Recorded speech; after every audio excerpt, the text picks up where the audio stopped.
Dylan Holloway and Philip Broberg are the newest members of the St. Louis Blues. Haley and I are going to talk all about how this came together and where both teams go from here.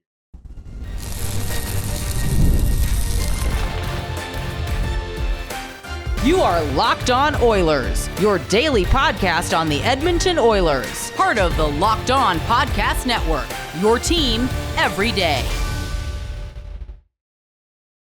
Hello, everyone, and welcome to this very special crossover edition of Locked On Oilers and Locked On Blues. I am Nick Zararis. That is Haley Simon. We want to thank everybody who makes Locked On Oilers and Locked On Blues their first listens of the day. Locked On Oilers and Locked On Blues, part of the Locked On Podcast Network, your team every day. Today's episode is brought to you by FanDuel, where through September 22nd, all FanDuel customers can bet $5 and get a 3-week free trial of NFL Sunday Ticket from YouTube and YouTube TV. Visit FanDuel.com/lockedon to get started. So, the offer sheet aftermath, the fallout, we're dealing with it. We're grappling with it. There is a lot to unpack. We're going to bounce around the Oilers' perspective, the Blues' perspective, how we got here, and everything. So, the dust has settled. How are we feeling, Haley? I mean, personally, I am feeling so good about this and what went down. I know for you in Edmonton, it's maybe not the same that I'm feeling, and can't imagine. What have you learned about the Blues in the last week and a half based on this? I've learned that they're smart. Doug Armstrong, Blues' GM, he spoke to the media yesterday and he explained why he even did the offer sheet. And I think for anybody to even propose an offer sheet it's a risky move and it's going to have a lot of people talking around the NHL. So I learned that this team, it's so focused on that young core and developing younger players. And yes, while the Blues, the past decade were really focused on winning the Stanley Cup, they got what they needed. They accomplished that. Now it's kind of time to bring in the younger guys and start the developing process all over again. It's really ironic because the Oilers probably put themselves in this position like 2 or 3 years ago with the short-term decision-making of 2 or 3 years ago. It's playing guys like Kyler Yamamoto and Jesse Puljujarvi. It's signing Zach Kassian so you don't have a runway to give Dylan Holloway an opportunity to play. It's playing Tyson Barrie and trading for Duncan Keith as opposed to giving Philip Broberg an avenue to play. And there's just such a unique and interesting relationship between experience for a player and playing time. It is very hard as a young player in this league to get bona fide NHL experience before you're 22, 23 years old, unless you're that Connor Bedard type player who's immediately going to make an impact as a teenager. Because I think that's really the big lesson, the big takeaway I have from this is when you look at it from a Blues perspective, they need to get younger. They have opportunity for these guys. Whereas the Oilers, they're trying to win the Stanley Cup right now. This upcoming season is going to be their last best chance at it for a little while. And they don't necessarily have the opportunity to give Dylan Holloway top 6 minutes or Philip Broberg top 4 minutes. And because of that, those guys probably felt to some degree, well, I have to look out for me. Eventually I'm going to have to go to free agency and say, I am worth this amount of money because of this. And it's hard to do that when you're playing on a third line and you're playing on a third defensive. On the other hand, and I just want to say this, while money is a big thing and, I'm not an NHL player, I'm not making that kind of money. So for me, I look at money and contracts in a completely different way that maybe some of these players do. Playing on the Edmonton Oilers and being alongside with some of the best in the league is something that I don't feel like money can even equal up to. But again, you make a solid point because I believe that it was Philip Broberg. He was offered 1.1 million from the Edmonton Oilers. And, he didn't like that. Meanwhile, he's making a lot more with the St. Louis Blues. So besides the money aspect, and obviously they're going to have more opportunity to play in St. Louis, I also look at it as, if I got the opportunity to play, and I'm talking as these players, right? If I got the opportunity to play alongside like a Dylan Holloway, you never know. I mean, the top 6 right now, by the way, in Edmonton is insane. I don't know if any of the guys on the bottom 6 could break that. But, playing with Connor McDavid, Draisaitl, and, I feel like it's just such an opportunity. So again, while I'm from a St. Louis perspective and I can look at this and say they made the right decision, I could also see them they didn't have to sign, by the way, and they could have stuck it out with Edmonton, but there is also rumors going around that they were And by they, I mean one player was maybe a little unhappy. Yeah.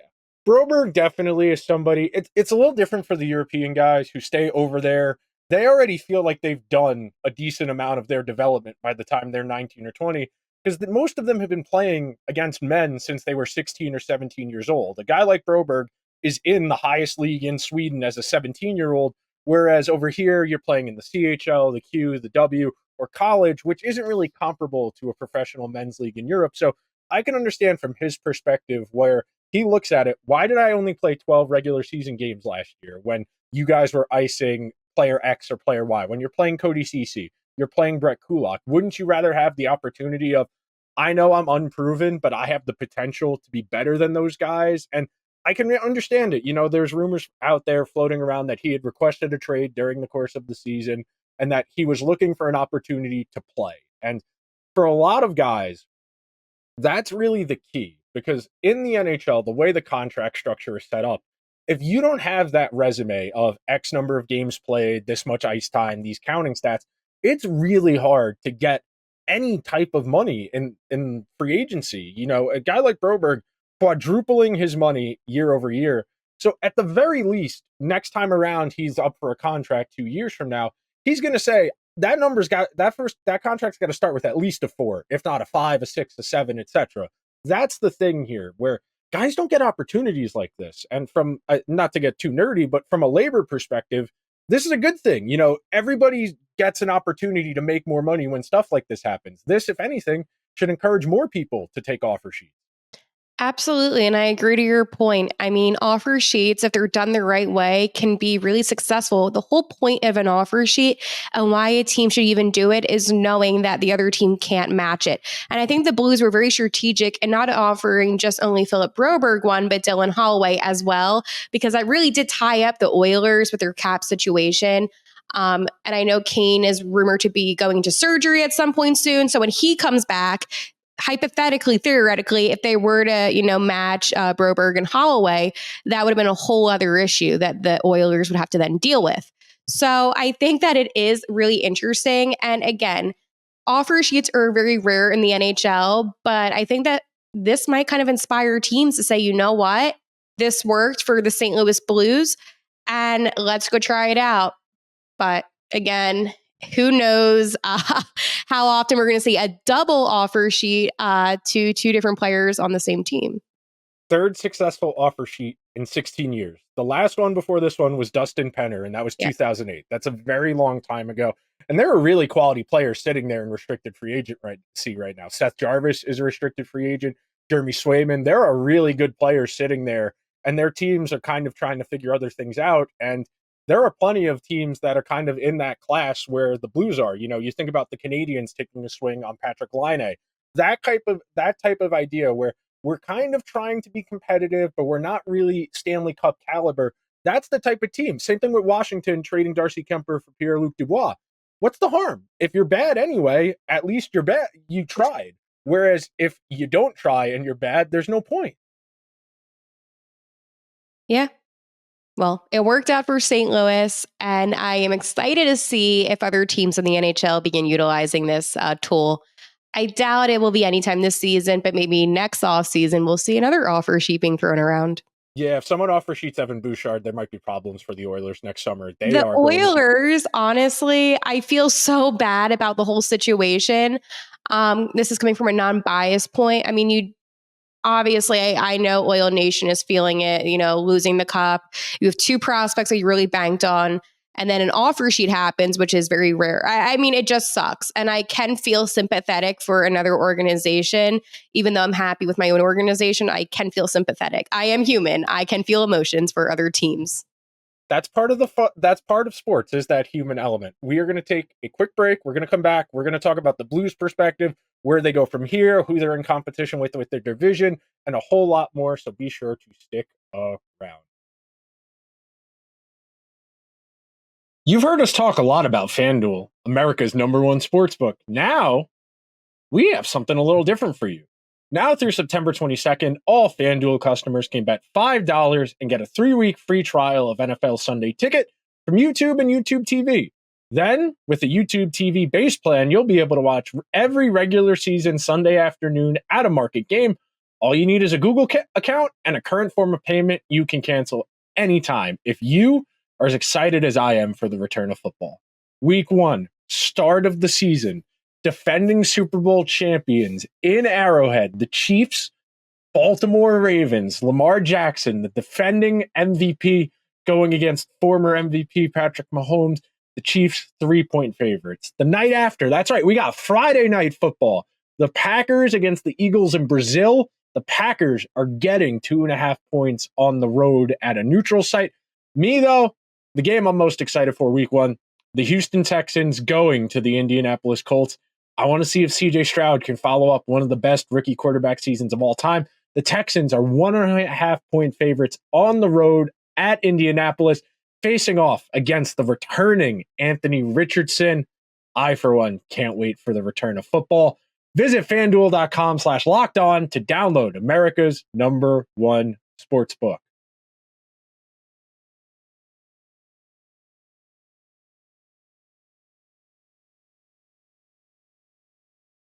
We are all driven by the search for better. But when it comes to hiring, the best way to search for a candidate isn't to search at all. Don't search, match with Indeed. You need to hire? You need Indeed. Indeed is your matching and hiring platform with over 350 million global monthly visitors, according to Indeed data, and a matching engine that helps you find quality candidates fast. Ditch the busy work. Use Indeed for screening, scheduling, and messaging so you can connect with candidates faster. And Indeed doesn't just help you hire faster. 93% of employers agree Indeed delivers the highest quality matches compared to other job sites, according to a recent Indeed survey. The thing I like about Indeed the best is it leverages over 140 million qualifications and preferences every day, which means Indeed's matching engine is constantly learning from your preferences. So the more you use Indeed, the better it gets. Join more than 3.5 million businesses worldwide that use Indeed to hire great talent fast. And listeners of this show will get a $75 sponsored job credit to get your jobs more visibility at Indeed.com/lockedon. Just go to Indeed.com/lockedon right now and support our show by saying you heard about Indeed on this podcast. Indeed.com/lockedon. Terms and conditions do apply. Need to hire? You need Indeed. We want to thank everybody who's making Locked On Oilers and Locked On Blues their first listen of the day. For your second listen, enjoy the Locked On NHL podcast. Locked On NHL provides you with a national perspective on all things NHL each and every day, with national experts and local insights on every team in the league. Available on YouTube or wherever you get your podcast, part of the Locked On Podcast Network, your team every day. Shameless plug, Hunter Hodes and I will be ranking the top 10 goalies of the NHL on tomorrow's show. So, Haley, let's get to the Blues Hunter, by the way. Thank you to the Penguins I just want to throw that in there for giving back, our draft pick. Thank you. It's very dumb that you can't give other people's draft picks in the offer sheet, but whatever. I'm not here to relitigate the collective bargaining. Yeah, Hunter's awesome. It's a good show. So, thank you. When we talk about the Blues, they've been in a weird spot where they have enough talent. Robert Thomas, Jordan Kyrou, outstanding players. Pavel Buchnevich really kind of, I don't want to say broke out because he was already good as a Ranger, but really kind of solidified himself as an upper echelon player. Jordan Binnington had a really nice bounce back season this past year where he kind of solidified himself as not a long-term starter, but he's no longer in danger of being replaced. So when we talk about where the Blues are going, who would you say are kind of in their class, tier, etc. in the Western Conference? Yeah, it's a good question. So the St. Louis Blues, obviously, they're a younger team now. And just a little fun fact for all of you little stat nerds, the Blues now, with the addition of having Broberg and Holloway, they now have 12 players, 25 or younger, that they have as first round draft picks, which is super cool. So definitely a younger, core group of guys. So whenever I think about, who the Blues' biggest competition is, especially, in the West, I'm going to be a little bit biased and focus on my Central Division.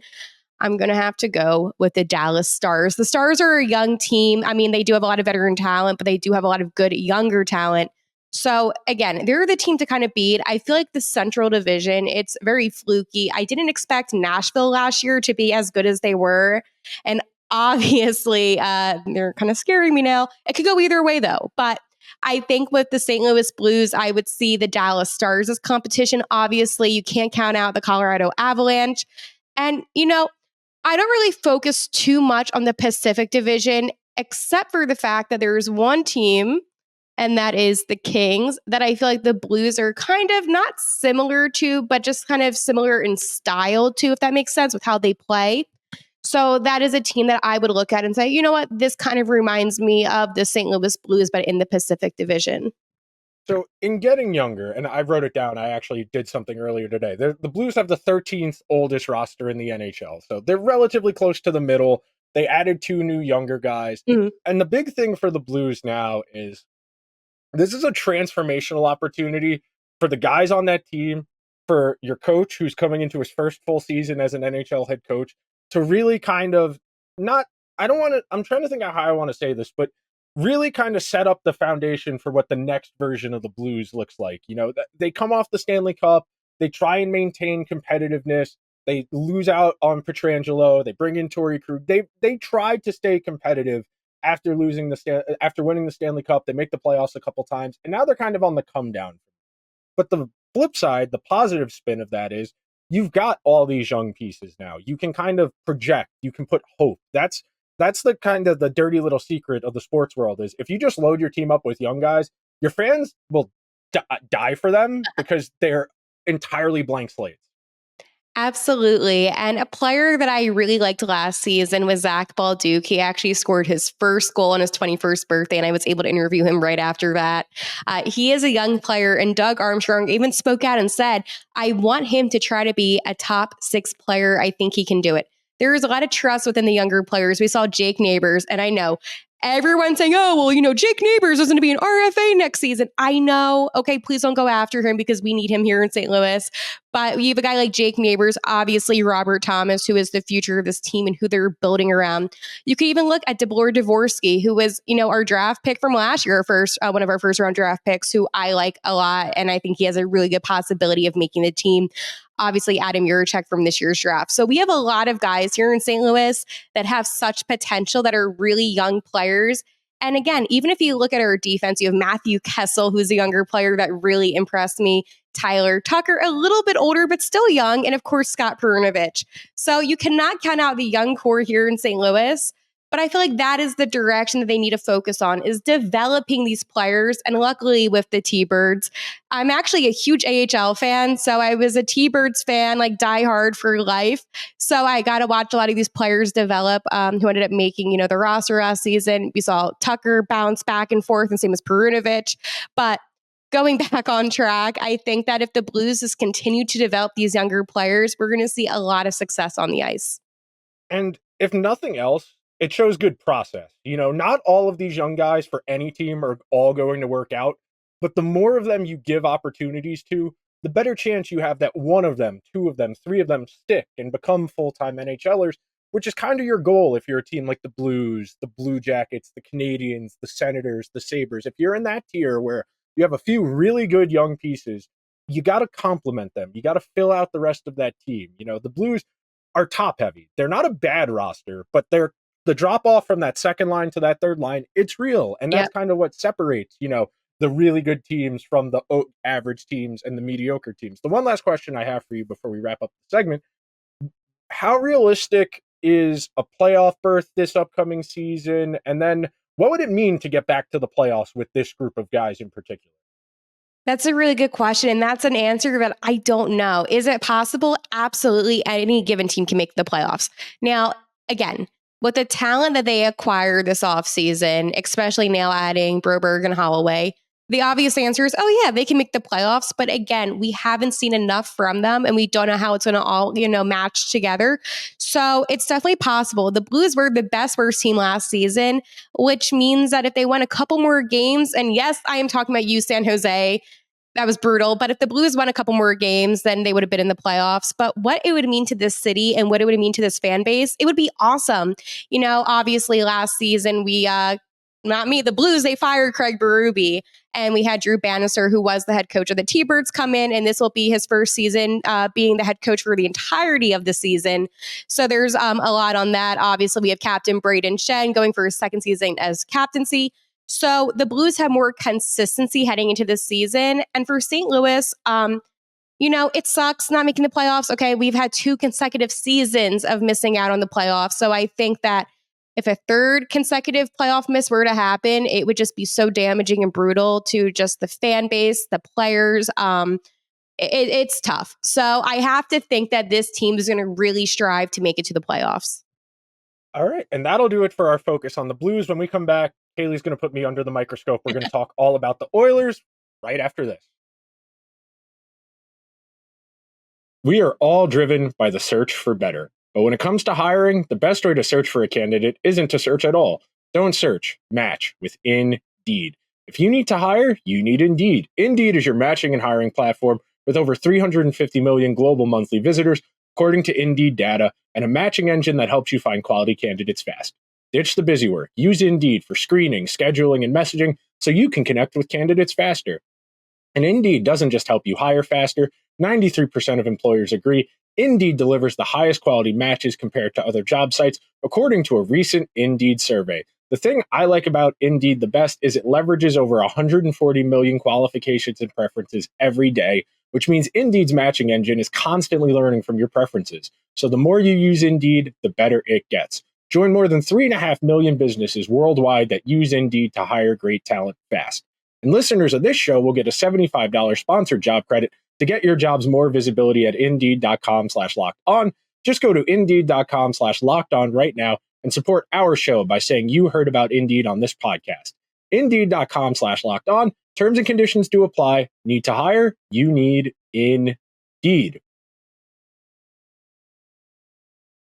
Okay, so Nick, when it comes to the Edmonton Oilers, obviously a lot happened besides, the offer sheets. There was some trades that did happen over this past weekend. And I kind of want to get your thoughts on that, especially when it comes to Ceci, right?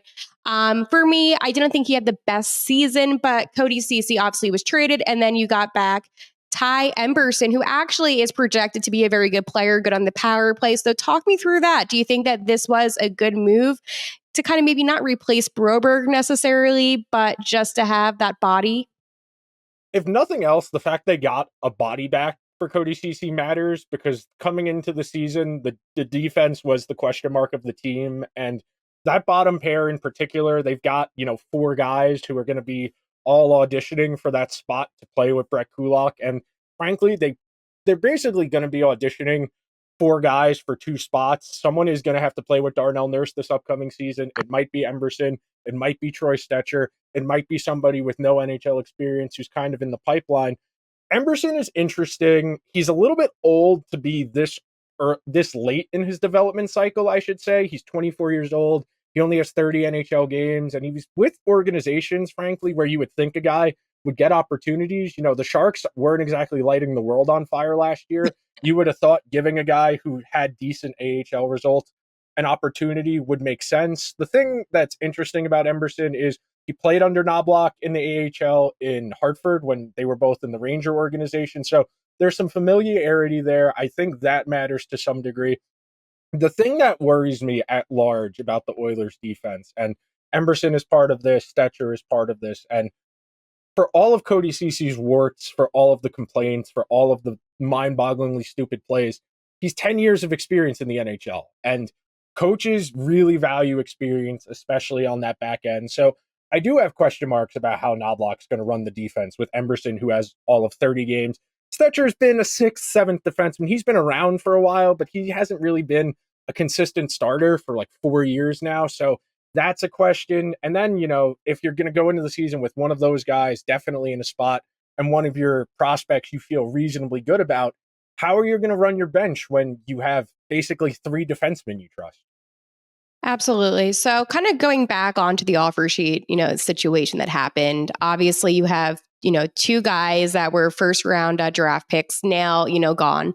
Does this concern you at all with what Edmonton's doing in the front office, or do you still trust this team is making the right decisions? Obviously, they didn't lose all that extra money matching the Blues. So do you still have trust, or are you like, hold up for a second? What are we doing getting rid of some valuable players? I know they haven't yet to be proven necessarily, but they did have a really good playoff run. So I think that's a two-part question because a lot of this blame goes to Ken Holland, who's no longer with the team. Where I do think if Ken Holland were still the general manager, if they had found a way to work that out where he would have stayed on, I do think he would have been able to put a lot of blame on him because he was reportedly told back during the season, hey, extend these guys now before we have to worry about it. And then something someone pointed out yesterday, Broberg had 79 games played at the NHL level going into the last week of the regular season. And to be eligible to be offer sheeted, you need to play 80 games. If the Oilers don't play Broberg in 2 meaningless games at the end of the regular season, he would not have been offer sheet eligible. He plays in a game against the Coyotes that the Oilers lose like 7-3 because nobody's playing, and a game against the Avalanche they lose like 6-2 that nobody's playing in. Broberg plays in 2 meaningless games, becomes offer sheet eligible. That just goes to show you how little planning Ken Holland put into this. And look, I think the fact that Jeff Jackson was the one who made the free agency decisions on July 1st, and then 3 weeks go by and they bring in Stan Bowman to be the general manager, I think that's part of the problem. I don't think there was a real coherent, this is what we're doing, this, and this. I mean, it's August 21st and we still don't have a Draisaitl extension. Bouchard doesn't have a contract for next year. He's under contract for this upcoming season, but he's an RFA next summer, so he's eligible for a contract. They still need to figure out what they're doing with the Vander Kane and LTIR. It just feels like there were a lot of moving parts. And instead of being like proactive, the Oilers were using their debit card like a gift card where, yeah, sure, Jeff Skinner. Yeah, sure, Victor Arvidsson. And then they went to go buy dinner the next day and, oh, we can't afford Broberg and Holloway. And that's kind of how it feels. So with Stan Bowman, obviously from a St. Louis perspective, I have my thoughts on him. Now, from an Edmonton perspective, obviously this offer sheet was, huge in a sense that you did lose, as I mentioned, those players.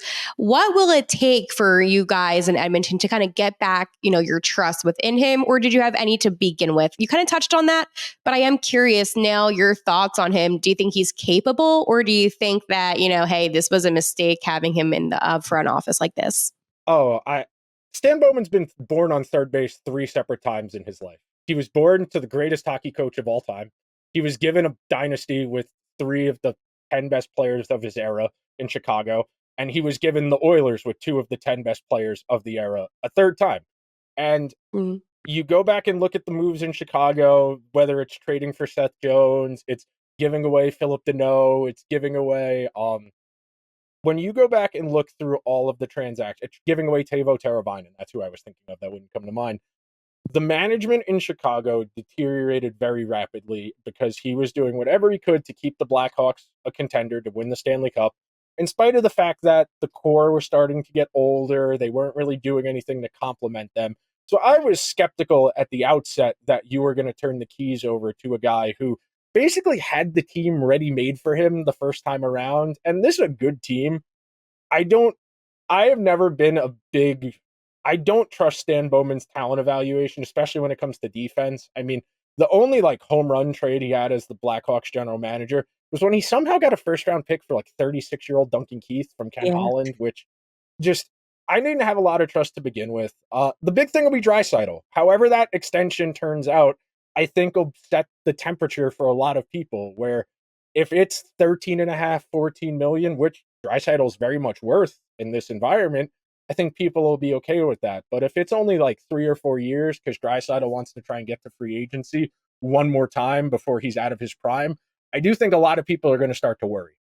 Yeah, absolutely. And one thing that Doug Armstrong mentioned is that he did speak to Stan, and Stan said, I need a little bit more than, the second round and third round draft pick. So that's when Doug threw in defenseman Paul Fisher, who's one of our prospects now, one of your prospects, and a future consideration. So do you feel like that was good enough for negotiation, or you're like, what, that is still not good enough? Personally, I still felt like, and if I was looking from an Edmonton standpoint, getting, Fisher is still not good enough because he is not projected to be, a top defenseman, maybe a third pair type of guy, but nothing more than that.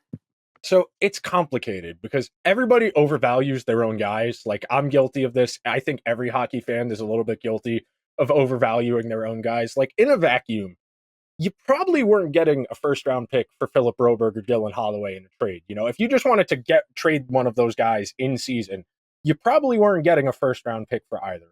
probably could have gotten a second for Broberg, a second for Holloway, if you were just trying to trade them for whatever reason in season. The problem is the Oilers were banking on those guys being potential upside pieces. And the Oilers now, going into this upcoming season, their youngest player is probably going to be Vasily Podkolzin, assuming he makes the team.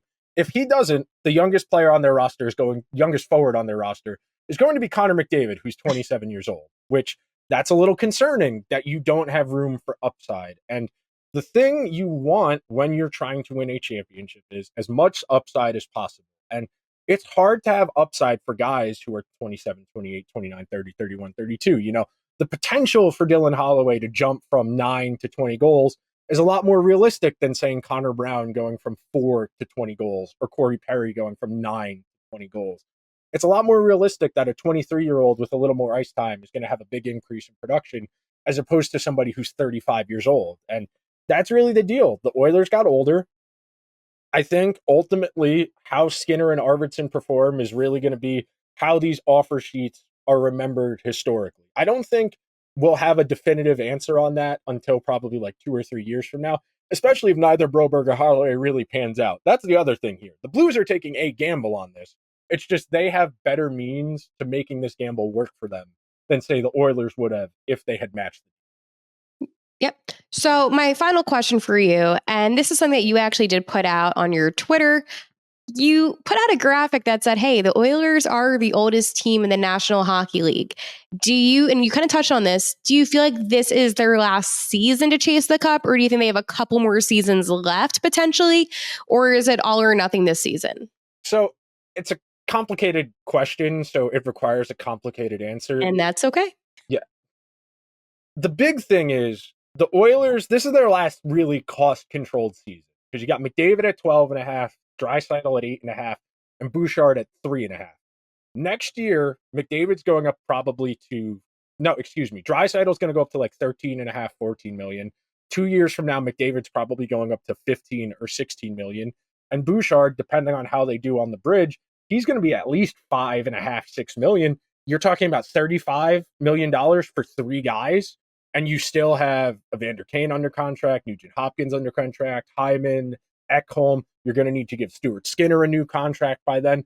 Really quickly, you're looking at a Maple Leafs-like situation where you're going to have $45, $50 million in 5 or 6 guys. And we have seen over the course of the last 5 years, you can't build a roster that can legitimately contend for a Stanley Cup with that much money invested in so few guys. So I think the Oilers will be a consistent playoff team in that next iteration, but I think they're going to have to naturally take a step back. I mean, look at where the Avalanche are right now, where they won their Stanley Cup, they started paying McKinnon, they started paying Rantanen, they started paying Makar.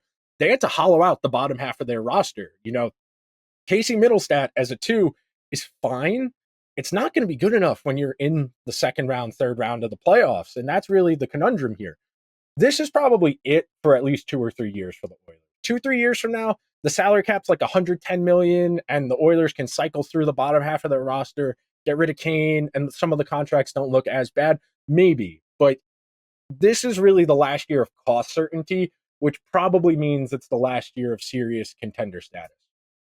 I really like that answer. And I think one thing to point out too is that the cap will hopefully be increasing. So for all of you hockey fans, that means better opportunities. And, I want to touch on one thing before we conclude this episode. Today, sure, the Blues won, right? But again, we don't know how this is going to pan out here in St. Louis. It could go awesome or it could go bad. And time will only tell. So while people might look at this and say, the Blues, this is awesome. It is awesome today, but it could be a year from now and we could be having a conversation in our 1 year, anniversary recap of this. And I could be like, dude, what actually was this? This was awful. So it's just a perspective way to look at things. And I think that that's important to point out that it's relative, right? So we'll see how they play. That's what makes it fun. That's why everybody likes being an armchair general manager, because everyone thinks they know better than everyone else. That's what makes this fun. That's why people argue in anonymous hockey forums at 2 a.m. about which prospect is better than the other one.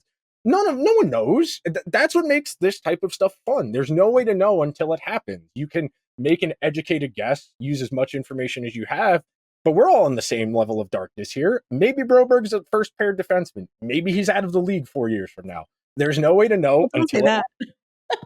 Yeah, nah. First round picks keep getting chances. Broberg will hang around. Holloway, guys who are picked in the first round, you hang around forever. Druin, Galchenyuk. If you're a first round pick, they'll keep giving you chances, no matter how actually good or bad you are. Make sure to comment down below if you think this will pan out for the St. Louis Blues between these two players with Broberg and Holloway, or do you think it's going to be a bust? Let me know down below. I think the final thing I want to say before we get out of here, I think ultimately we'll judge this based on how the Oilers season goes, not so much how Broberg and Holloway individually perform. Because I think no matter what, like the Blues ceiling is probably first round of the playoffs, and then you're playing either Dallas, Edmonton, or It's low. Colorado in the first round, and you're probably a sharp underdog against one of those teams. It would be a nice season, just to get in, have a little bit of fun. I don't want to say like the Capitals last year, because I think you're better than the Capitals were last year, but that kind of vibe where everybody's happy. We're just happy to be in the playoffs. Maybe we steal a game or two, make them sweat. I think that's probably the highest possible outcome for the Blues this upcoming season. Whereas the Oilers, it's cup or bust, basically. Yeah. But that will just about do it for this crossover edition of Locked On Oilers and Locked On Blues. I want to thank everybody who made some time to listen to the show today. If you could be so kind, hit the subscribe button. If you're listening on Apple or Spotify, please leave the show's 5-star reviews. If you're watching on YouTube, hit the subscribe button, hit the alarm bell, get a notification whenever new content goes live, and leave us a comment, whether you're watching on the Oilers or the Blues feed. Who do you think this offer sheet situation is going to work out for better in the future? And thank you for making our shows the first listen today. Go check out the Locked On NHL podcast, where the season never ends and provides national expertise with a local perspective. You can find the link to Locked On NHL in the description, so you don't need to search. Part of the Locked On Podcast Network, your team every